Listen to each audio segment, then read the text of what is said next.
नमस्कार, मैं हूं आकांक्षा पांडे और आप देख रहे हैं आईबीसी 24। मोदी का मिशन बस्तर लाठी पर कदर। जी हां, छत्तीसगढ़ में नेता प्रतिपक्ष चरणदास महंत के मोदी को लेकर दिए गए विवादित बयान पर सियासत जारी है। बीजेपी कांग्रेस में अब कार्टून वॉर शुरू हो गया है। भाजपा ने नेता प्रतिपक्ष चरणदास महंत के ऊपर निशाना साधते हुए कार्टून पोस्ट किया है, जिसमें लिखा कि चरणदास जी, आज आपसे हर छत्तीसगढ़िया कह रहा है कि मैं हूं मोदी का परिवार, पहली लाठी मुझे मार। वहीं इस पर कांग्रेस ने भी पलटवार किया। क्या पलटवार किया वो आप दूसरी विंडो में देख रहे हैं। कांग्रेस ने कार्टून पोस्ट किया और बीजेपी पर निशाना साधा। कांग्रेस ने लिखा कि भाजपा को वोट रूपी लाठी अब जनता मारेगी। तो दो पार्टी के कार्टून हम आपको दिखा रहे हैं। पहली तस्वीर आप देखिए। आप जैसा कि जानते हैं, लोकसभा चुनाव से पहले हर एक सीट पर बीजेपी एक के बाद एक इसी तरह का कार्टून पोस्ट कर रही है, निशाने पर प्रत्याशियों को ले रही है। और आपको याद होगा लठमार जो बयान दिया था नेता प्रतिपक्ष चरणदास महंत ने, उसके बाद अब ये लठमार लड़ाई बहुत ज्यादा बढ़ गई है, सियासत तक पहुंच गई है। तो आज बीजेपी ने एक्स पोस्ट किया है। कल प्रधानमंत्री नरेंद्र मोदी बस्तर आने वाले हैं और उससे पहले एक बार फिर से लठमार जो पोस्ट था उसको लेकर के आप देखिए किस तरह से बयान के बाद अब बीजेपी ये पोस्ट जारी किया है। उसके बाद कांग्रेस की तरफ से जो पोस्ट जारी किया गया है वो भी हम आपको बता रहे हैं। उसमें कांग्रेस का ये कहना है कि इस बार वोट रूपी लाठी जनता मारने वाली है बीजेपी को।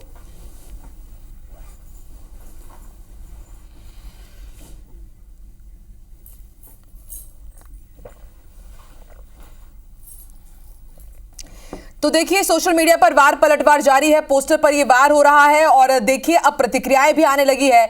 दोनों ही पार्टी के नेताओं ने अपना अपना पक्ष रखा है, वो आपको सुनवाते हैं।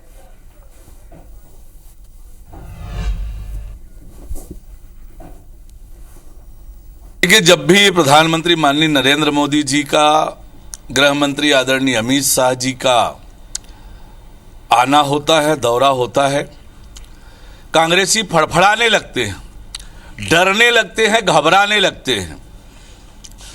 और आज जो छत्तीसगढ़ की स्थिति है, कांग्रेस हार मान चुकी है और हताशा में ये अनाप शनाप बोल रहे हैं। प्रधानमंत्री जब भी जाते हैं क्षेत्र में तो हमेशा झूठ बोलने का काम करते हैं। इस समय अभी कल बस्तर जा रहे हैं, तो बस्तर जा रहे हैं तो राजनांदगांव की लाठी वाला जो स्क्रिप्ट है वो लीक हो गया है पहले से बस्तर में। इसलिए भारतीय जनता पार्टी बहुत परेशान है कि उनकी स्क्रिप्ट लीक हो चुकी है। तो डिप्टी सीएम अरुण साहू को आपने सुना, उनके साथ ही आप सुन रहे थे दीपक बैज को। और दीपक बैज कह रहे हैं कि भाजपा की तरफ से जो प्रधानमंत्री नरेंद्र मोदी स्क्रिप्ट बोलने वाले थे वो लीक हो गई और इस कारण बीजेपी परेशान है। चलिए, इस वक्त हमारे साथ दो खास मेहमान जुड़ रहे हैं। बीजेपी से पूर्व विधायक रजनीश सिंह जी हमारे साथ जुड़ गए, संतराम नेताम कांग्रेस के पूर्व विधायक वो भी हमारे साथ जुड़ चुके हैं। बहुत बहुत स्वागत है रजनीश जी, संतराम जी, आप दोनों का ही। संतराम जी, शुरुआत में आपसे करती हूँ। भाजपा ने जो स्क्रिप्ट लिख करके दी है प्रधानमंत्री नरेंद्र मोदी को, वो आप कह रहे हैं कि पहले ही लीक हो गई है। कांग्रेस को ये कैसे पता चल गया कि स्क्रिप्ट लीक हो गई और इसी के बारे में प्रधानमंत्री नरेंद्र मोदी बोलने वाले थे?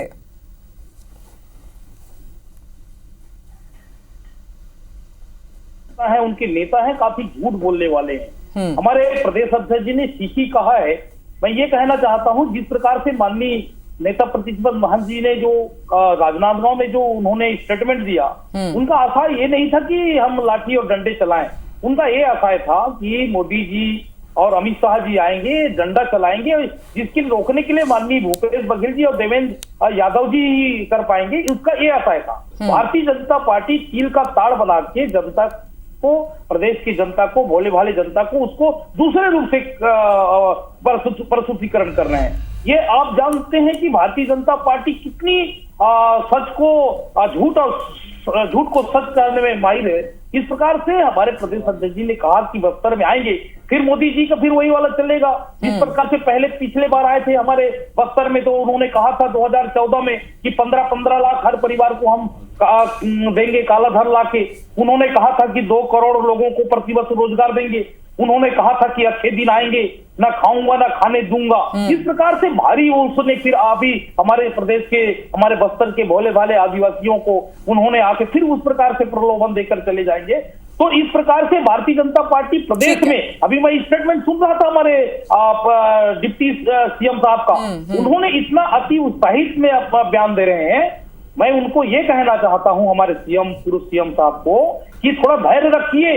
इस बार आप देख लीजिए कि ज्यादा बहुमत नहीं है। देखिए, धैर्य सबको ही रखना पड़ेगा 4 जून तक, क्योंकि 4 जून को ही रिजल्ट आएगा। और देखिए 19 अप्रैल को पहले चरण में मतदान होना है बस्तर को। कल प्रधानमंत्री नरेंद्र मोदी शंखनाद करने के लिए वहां पहुंच रहे हैं। रजनीश जी, देखिए संतराम जी कह रहे हैं, पूरी कांग्रेस कह रही है कि अति उत्साह में इस तरह के बयान आप मत दीजिए, थोड़ा धैर्य रखिए। आपको नहीं लगता कि प्रधानमंत्री नरेंद्र मोदी आ रहे हैं, विधानसभा चुनाव में नो डाउट आपने अच्छा किया है, तो ये ओवर कॉन्फिडेंस नहीं झलक रहा है कि एक के बाद एक आप कार्टून पोस्ट कर रहे हैं, मुद्दा कोई भी हो उसको जोड़ दे रहे तुरंत कार्टून से? देखिए आकांक्षा जी, 10 साल से माननीय नरेंद्र मोदी जी इस देश के प्रधानमंत्री हैं और उन्होंने जो काम इस 10 साल में किया है, पूरा देश के 140 करोड़ जनता, अब की बार मोदी सरकार, फिर एक बार मोदी सरकार, अब की बार 400 पार, ये जन सामान्य बन चुका है। दूसरी बात, कांग्रेस का हताशा, निराशा देखिए, इनके नेता पाकिस्तान जाकर के कहते हैं कि मोदी जी को हटाने के लिए हमको आपका साथ चाहिए। इनके बड़े बड़े नेता जिस तरह से अमर्यादित, असंसदीय, गरिमा के विपरीत अनेक उदाहरण है, मैं उन चीजों पे नहीं जाना चाहता, लगातार बयान देते आए हैं। और उसी कड़ी में जो छत्तीसगढ़ में हुआ है, इस बयान का जितना जस्टिफाई कांग्रेस कर रही है, उतना उनको नुकसान होगा। ये उसी दिन क्षमा मांग लेते, माफी मांग लेते कि हमारे गलती हो गई, ऐसा नहीं बोलना था, शायद ये मामला उतना आगे नहीं बढ़ता। लेकिन जिस तरह से हो तो सकता है ना कि आप भी यही चाहते होंगे, अगर माफी मांग लेते तो पटाक्षेप हो जाता पूरे मामले का, लेकिन आप भी तो उस मुद्दे को भुना ही रहे हैं। आपने ही आज कार्टून जारी किया है, उसके बाद कांग्रेस का पलटवार आया। आकांक्षा जी, इस तरह के बयान जब वो बार बार देंगे तो भारतीय जनता पार्टी चुप नहीं बैठने वाली। और आपने देखा है, मोदी जी के ऊपर जितना कीचड़ उछाले हैं उतना कमल फूल खिला है, और जितना पत्थर उछाले हैं उनको उन्होंने सीढ़ी बना के आगे उसका उपयोग किया है। देश की जनता के सामने अपना विषय रखा है। उनके खिलाफ जो अमर्यादित भाषा का उपयोग हुआ है, उन्होंने उस देश की जनता को, तो क्या इस तरह की भाषा हमारे मित्र संतराम नेताम जी जो बोल रहे हैं, तो नेताम जी, भारतीय जनता पार्टी ना अति उत्साह में है, अति उत्साह में आप लोग थे। 5 साल जो आप, हम लोग बार बार बोलते थे कि आप कहीं पर जमीन में नहीं हो, आप इतने मदमस्त थे, इतने मगरूर हो गए थे कि आपको लगता था कि हमको तो कोई रोक नहीं सकता। इसका उत्तर मैं ले लेती हूँ संतराम जी से, ठीक है। संतराम जी, देखिए रजनीश जी जो बता रहे हैं वो काफी हद तक सही भी है। पहले प्रधानमंत्री नरेंद्र मोदी को चौकीदार कहा गया, तो मैं हूं चौकीदार, मैं भी चौकीदार करके लोगों ने पूरा कैंपेन चलाया। और आपने देखा कि इससे पहले का जो चुनाव था उसमें भी 2019 में काफी अच्छे मैंडेट मिला था बीजेपी को। और इस बार आप लोगों ने अब परिवार को लेकर के आपने मुद्दा उठाया, तो मैं हूं परिवार, और आज पोस्ट जारी कर दिया गया। तो जब इस तरह का सेल्फ गोल कर लेती है कांग्रेस, तो नुकसान तो कांग्रेस को होता है। और रजनीश जी तो कह रहे हैं कि माफी मांग लेनी चाहिए थी, तो ये मामला इतना बढ़ता ही नहीं। आपको नहीं लगता कि प्रधानमंत्री नरेंद्र मोदी हैं, इतने बड़े पद पर हैं, तो इस तरह का बयान उनके खिलाफ नहीं देना चाहिए? थोड़ी तो एक मर्यादा की लाइन होनी चाहिए ना संतराम जी? देखिए आकांक्षा जी, मैं अभी रजनीश जी को सुन रहा था, वो हमारे मित्र हैं, उनके साथ हम लोग लगातार विधानसभा में काम किए हैं, काफी बुद्धिमान भी है और विद्वान भी है। पर मैं एक चीज कहना चाहता हूं कि उन्होंने जो राजनांदगांव में महंत जी ने जो बयान दिया। संतराम जी, मैं आपको रोकना चाहूंगी। संतराम नेताम जी, आपसे मैंने पूछा था कि चरणदास महंत माफी भी तो मांग सकते थे, रजनीश जी कह रहे हैं, क्योंकि देखिए बीजेपी पूरी तरह से प्रधानमंत्री नरेंद्र मोदी के चेहरे पर ही जंग लड़ रही है। विधानसभा चुनाव में भी हमने देखा कि सीएम फेस कोई सामने नहीं था, ये सब एकजुट थे, प्रधानमंत्री नरेंद्र मोदी के ही फेस पर इन्होंने चुनाव लड़ा और जीता भी। आपको नहीं लगता कि अब तो लोकसभा चुनाव में उनके फेस पर लड़ रहे हैं? अगर जनता ये बात समझती है और अगर नाराजगी जताती है, तो कांग्रेस को ये भारी पड़ सकता है। जी, आप चरणदास महंत जी को आप भी जानते हैं, हम भी जानते हैं, काफी सरल और सीधे व्यक्ति हैं। आज तक कोई भी विवादित उन्होंने कभी टिप्पणी नहीं किया। एक्चुअल में जो राजनांदगांव में उन्होंने जो बात की, मैं पूर्व उनको दोहराना चाहता हूं। उन्होंने विशुद्ध रूप से ये कहा कि अमित शाह जी और मोदी जी के जो अभी जोड़ी है, जो उनके लाठी है, उसको रोकने के लिए भूपेश बघेल जी और हमारे देवेंद्र यादव जी खड़े हैं। ये उसका कहना है, ये कि लाठी से हम लाठी चलाएंगे, उनका ये नहीं था। उसके बाद भी बीजेपी के जो इस प्रकार से हवाबाजी किए, तोड़ मरोड़ के जो बयान को प्रस्तुत किया गया, पर उन्होंने उसके बाद भी खेद व्यक्त किया। अब भारतीय जनता पार्टी के हमारे रजनीश जी से मैं ये कहना चाहता हूं, उन्होंने अभी मैं उनको सुन रहा था, उन्होंने कहा कि अब की बार फिर सरकार और इसकी बार फिर। अच्छा संतराम जी ये बताइए, चलिए प्रधानमंत्री नरेंद्र मोदी की अब बात नहीं करते हैं। यदि कांग्रेस का प्रधानमंत्री होता और यदि विपक्ष की तरफ से इस तरह की छिटाकशी की जाती, इस तरह की लठमार करने की बात कही जाती, तो क्या कांग्रेस उसे मुद्दा नहीं बनाती, वो भी चुनाव के ठीक समय? देखिए कांग्रेस भी राजनीतिक पार्टी है ना, ये तो मत कीजिए आपकी भाजपा इसे मुद्दा बना रही है, चुनाव में लाभ तो कांग्रेस भी लेती ना इस बात का। देखिए आकांक्षा जी, मैं तो आपको पहले भी कहा कि उन्होंने कोई इसका उनकी मंशा ही नहीं था किस प्रकार से लाठी डंडा की बात करने का। भारतीय जनता पार्टी तोड़ मरोड़ करके उसको भुनाना चाहती है कि मोदी जी को ऐसा करेंगे तो उसका लाभ मिलेगा। ये सोचे समझी वाली बात है। रजनीश जी ने कहा कि इस प्रकार से उनको माफी मांगना चाहिए और उन्होंने खेद व्यक्त किया कि मेरी बात ऐसा था। उसके बाद भी अगर आपके समझ इस प्रकार से है तो मैं खेद व्यक्त करता हूं। फिर जब खेद व्यक्त कर दिए तो दोबारा जो ये अभी जो पोस्ट जो जारी कर रहा है भारतीय जनता पार्टी, जैसा कि आपने अभी कहा कि आपने पोस्ट जारी किया, उसके बाद कांग्रेस ने किया। आप देखिए आकांक्षा जी, इस देश में लोकतंत्र है, प्रजातंत्र है, इसमें लोगों को ऊपर उठाने की बात करना चाहिए। अभी आप सुने कि मोदी जी ने 2014 में कहा था कि मुझे 50 दिन दीजिए, मैं आपको इस देश को बहुत ऊपर ले जाऊंगा, चौकीदार के रूप में काम करूंगा। पर आज 10 साल हो गया, मोदी जी के जो वादा किए थे, जो काला धन जो 15-15 लाख हर व्यक्ति को ठीक है रजनीश जी, दो बात यहां पर कह रहे हैं संतराम नेताम जी। एक तो ये कि भाजपा ने तोड़ मरोड़ कर चरणदास महंत का बयान पेश किया और वो खेद जता भी चुके हैं, तो फिर आखिर से मुद्दा क्यों बनाया जा रहा है? और दूसरी बात ये जो कांग्रेस की तरफ से आज पोस्टर जारी किया गया है कि अब वोट रूपी लठ जनता मारने वाली है बीजेपी को, यानी कि इतना झूठ बोल देते हैं प्रधानमंत्री नरेंद्र मोदी आकर कि जनता उस बातों में कंफ्यूज रह जाती है और जमीनी स्तर पर वो काम होता नहीं है। लेकिन इस बार जनता जवाब जरूर देगी। इन दोनों ही सवालों को जवाब दीजिए रजनीश जी। देखिए आकांक्षा जी, ये खेद व्यक्त कर चुके थे ऐसा बता रहे हैं। पहले तो मैं अब संतराम नेताम जी से प्रश्न करूंगा और फिर वो विषय लंबा जाएगा।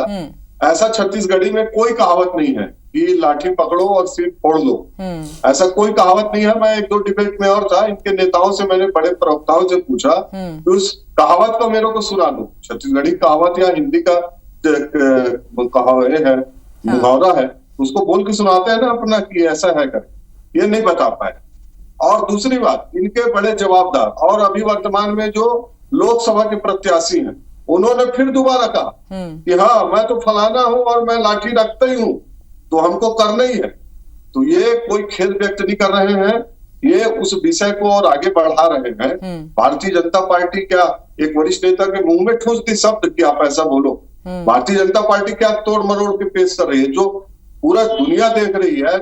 आप पहले बोल सकते थे, आजकल तो तुरंत रिकॉर्ड हो जाता है। आप ही रिकॉर्ड करवा रहे थे, आप ही उनको जारी किए हैं, वो रिकॉर्ड में सब दर्ज है, तो उसको कैसे डिनाई करेंगे कि हमने ऐसा नहीं किया? संतराम जी आखिर क्या दिक्कत है? क्या चुनाव के समय क्या कांग्रेस को हो क्या जा रहा है? अभी आपको याद होगा कि कंगना रनौत को टिकट दिया गया तो सुप्रिया श्रीनेत ने क्या कह दिया, उसके बाद एक और इसी तरह का बयान सामने आया था, खूब किरकिरी हुई थी और बीजेपी ने खूब उसमें आड़े हाथों लिया। और अब यहां पर ठीक चुनाव से पहले, क्योंकि 19 अप्रैल को होना ही है, चरणदास महंत इस तरह का बयान देते हैं, तो बार बार सेल्फ गोल के चक्कर में क्यों कांग्रेस फंस जा रही है?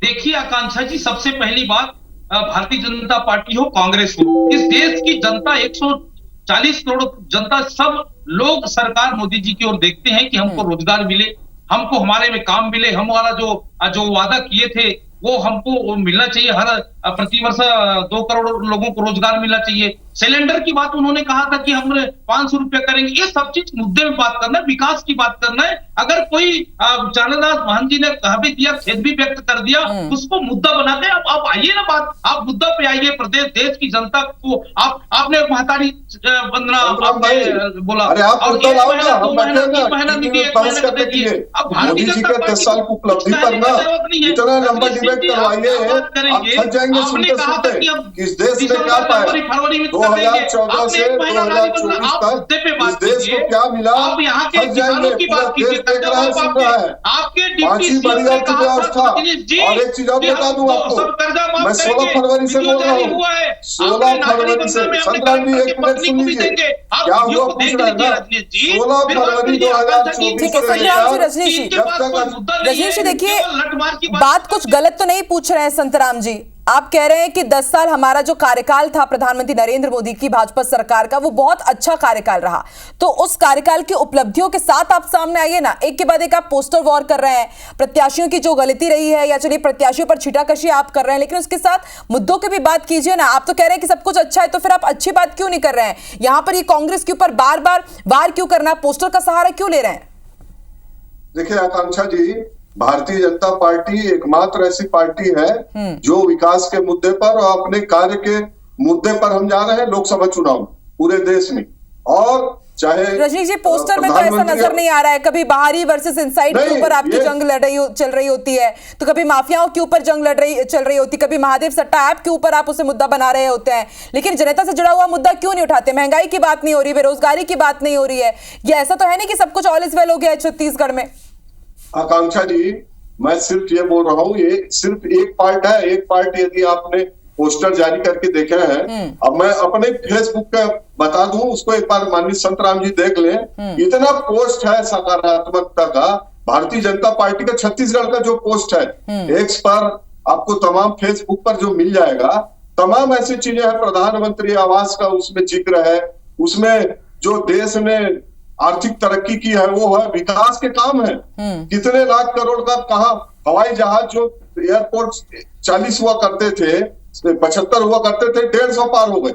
जो 4 लेन 6 लेन 8 लेन वो कई गुना आगे बढ़ गई। रेलवे इंफ्रास्ट्रक्चर, ये तमाम चीज है। लोगों में, शिक्षा में, स्वास्थ्य में छत्तीसगढ़ में क्या सुधार आया? देखिए संतराम जी, स्वास्थ्य के क्षेत्र में रजनीश जी तो कह रहे हैं कि हमारे पास ये मुद्दे हैं, हम अपनी उपलब्धियां भी बता रहे हैं, लेकिन अगर कांग्रेस की तरफ से इस तरह की बयानबाजी की जाएगी तो वो मुद्दा उसे भी बनाएगी, क्योंकि बात यहाँ पर प्रधानमंत्री नरेंद्र मोदी की हो रही है।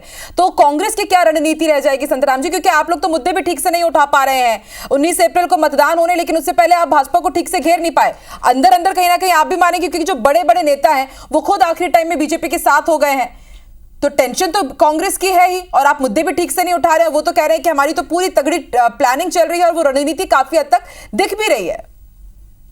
आकांक्षा जी, मैं आपको ये कहना चाहता हूं, थोड़ा धैर्य रखने बोलिएगा भारतीय जनता पार्टी को। 4 जून को नतीजे सामने आएंगे। इस बार का जो परिणाम आएगा, जो महंगाई जो 10 साल में बढ़ा है, आप देखिए 500 का सिलेंडर आज 11-1200 रुपए बिक रहा है। आज देखो महंगाई चरम सीमा पे है। आज अब उन्होंने कहा था कि हम पेट्रोल और डीजल का दाम हम कम करेंगे, आज 100 से पार हो गया। मोदी जी कहते रह गए कि अब की 300 पार, अब 400 पार। अरे सबसे बड़ी बात, कोई भी पार्टी के लोगों के मकसद होता है कि हम जनता का सेवा करें। राजनीति के मतलब केवल भाषण और बयानबाजी से नहीं चलता। हमारा मकसद होना चाहिए कोई भी राजनीतिक दल का कि हमारा जनता का सेवा होना चाहिए। महंगाई बढ़ गई, अच्छे दिन आएंगे, काले धन हम नहीं देंगे। वो बोला था खाने तुम्हारा खाऊंगा। आज ये देखो 6,000 करोड़ का जो अभी जो SBI ने जारी किया है, चंदा दो, चंदा लो, ये देश के दुनिया शिक्षित वर्ग संतराम जी, एक छोटा सा सवाल मेरा कि अगर ज्ञान वापी का अगर मसला सुलझ रहा है तो फिर इससे क्या दिक्कत है? क्या आप नहीं चाहते कि कोई मसला सुलझ जाए?